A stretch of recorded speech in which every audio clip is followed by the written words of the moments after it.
Hello dear students, नमस्कार। आपका स्वागत है आपके अपनी YouTube channel Mahakal coaching classes में, जहाँ मैं क्लास 10th की साइंस का आज का पेपर का सॉल्यूशन लेके आ गया हूँ। बहुत ही शानदार तरीके से आप देख सकते हैं।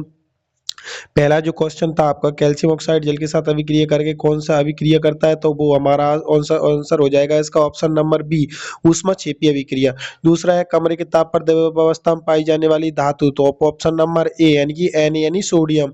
पेंटीन का आणविक सूत्र आपका संयोजी आबंध में हो जाएगा 12, और अगर कुल पूछता है तो होता है उसका 16 संयोजी आबंध में। ठीक है, उसके बाद में तीसरा क्वेश्चन के बाद में चौथा क्वेश्चन हम लेके चलते, सॉरी, उसके बाद में हमारा अगला क्वेश्चन है, क्या निम्नलिखित में कौन सी यौगिक तनु अम्ल के साथ अभिक्रिया नहीं, चूना पत्थर हो जाएगा बिल्कुल। लेंस की क्षमता क्या होती है, तो डायोप्टर में नापी जाती है। उसके बाद में 2 सेंटीमीटर अधिक पर वस्तु रखी वो नहीं देख सकता, यानी उसके लिए हमें देना होगा क्षमता किस लेंस की, लेंस से हमें लेंस की क्षमता देनी होगी माइनस 0.5 डायोप्टर की। कितनी? माइनस 0.5 डायोप्टर की।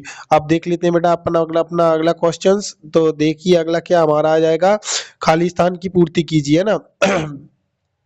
वे अभिक्रिया जिनमें अभिकारकों के बीच आयनों का आदान प्रदान होते हैं तो उसे कहते हैं द्वैविस्थापन अभिक्रिया।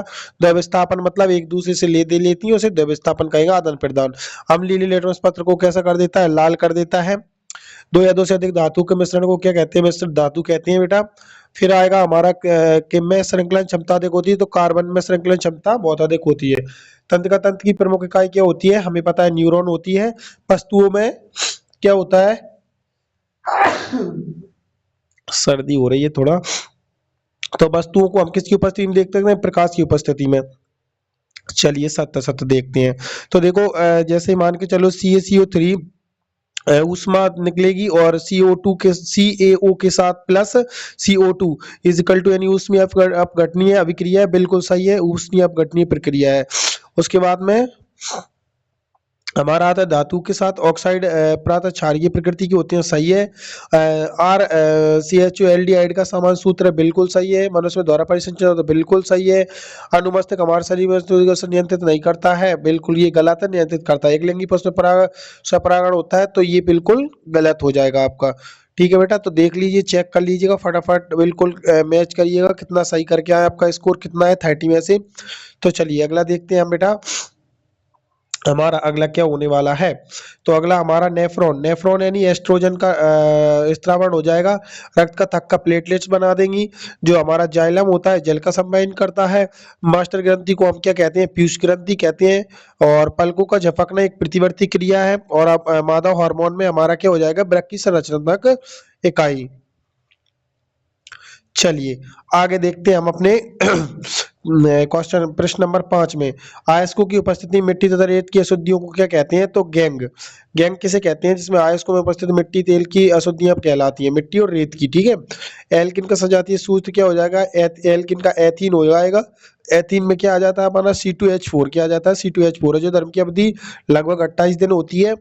ठीक है, श्वेत प्रकाश के विक्षेपण में किस रंग का सबसे अधिक कम न्यूनतम विचलन होता है, तो लाल रंग का विचलन सबसे कम होता है और बैंगनी रंग का सबसे अधिक होता है। अनेक आहार श्रृंखलाओं को संयुक्त रूप से हम क्या कह सकते हैं, तो खाद्य जाल भी कह सकते हैं, खाद्य श्रृंखला भी कह सकते हैं। रेफ्रिजरेटर एसी का उपयोग CFC का पूरा नाम क्या हो जाएगा, जैसे CFC यानी क्लोरोफिल होता है हमारा। ठीक है, और रेफ्रिजरेटर मतलब शीतल यंत्र, जिसको हम फ्रिज वगैरह ठीक बोलते हैं। आगे मैं तुम्हें क्वेश्चन और बात दिखा देता हूँ बेटा, इस पेपर के जो क्वेश्चन थे, क्या बहुत शानदार क्वेश्चन। लोहे की वस्तु को क्यों पेंट नहीं करना चाहिए, सबसे सरल। ऊष्माक्षेपी अभिक्रिया क्या है, देखो। फिर पीतल एवं तांबे को के बर्तनों में दही एवं खट्टे पदार्थ क्यों नहीं रखना चाहिए, बिल्कुल सरल सरल क्वेश्चन है। तो इसके बाद में सोडियम को केरोसिन की तेल में क्यों डुबा कर नहीं रखना चाहिए, भाई साहब क्या रखा जाता है, क्यों। सजातीय श्रेणी क्या है, हाइड्रोकार्बन क्या है, बिल्कुल शानदार। देखो यहाँ पे तुमसे कितना सरल क्वेश्चन पूछ लिया, मीथेन की इलेक्ट्रॉन बिंदु संरचना, बस हाल ही बना देंगे। C और चारों तरफ H हो जाएगा 4 बार, और बस इलेक्ट्रॉन कर देंगे, क्योंकि कार्बन की इलेक्ट्रॉन बिंदु संरचना हम बनानी है, तो कार्बन के पास कितनी होती है 6, तो हो जाएगा आपका, तुरंत ही बना लोगे इसे। एथीन की बना लो चाहे कार्बन की बना लो। स्वयंपोषी के बारे में आप बहुत अच्छे से जानते हो, तो बिल्कुल कर पाओगे। मानव मस्तिष्क के 2 कार्य कितने शानदार तरीके से आप लिख सकते हो, मुझे पता है। मानव में वृषण के 2 कार्य भी बहुत अच्छे से, ये इस ऋतुस्राव लिख सकते हो, इसकी जगह पे क्या, ऋतुस्राव। आगे हमारा देखो भाई, ये तो मैंने तुम्हें कराया था 2 मीटर फोकस दूरी वाला अवतल लेंस की क्षमता क्या होगी। तो ये और देख लो, उत्तल लेंस दर्पण फोकस दूरी सीधी सीधी वक्रता त्रिज्या 32 सेंटीमीटर है, तो इसकी फोकस दूरी कितनी आ जाएगी भाई साहब, F बराबर R/2, यानी कि 16 आ जाएगी इसकी, कितनी आ जाएगी 16 सेंटीमीटर। गोली दर्पण किसे कहते हैं, कितना शानदार, लेंस की क्षमता को परिभाषित कीजिए। स्वच्छ आकाश का रंग नीला क्यों दिखाई देता है, बिल्कुल बेटा। परितंत्र क्या है, इसको विषमपोषी क्या होते हैं। बहुत शानदार पेपर है, बिल्कुल सरल। अब देखो यहाँ पे अगर रासायनिक समीकरण संतुलित करना है, तो बिल्कुल तुम इन्हें आसानी से संतुलित कर सकते हो। तो आई होप अपने पेपर को बिल्कुल मिला ले, और कितने क्वेश्चन का स्कोर, कितना स्कोर तुम करके आए हो कंप्लीट, तो जल्दी से कमेंट बॉक्स में बता दें कि हमारा स्कोर इतना हुआ है सर, हमने इतना स्कोर करके आए हैं। ठीक है, मैं वेट करूंगा आपके कमेंट का, कौन का स्कोर कितना हुआ है मुझे कमेंट करके सभी छात्र जरूर बताएं। तो बने रहे, चैनल को सब्सक्राइब कर ले और वीडियो को शेयर कर दे, जिससे सभी बच्चे अपने दोस्तों को ये बता पाए। धन्यवाद।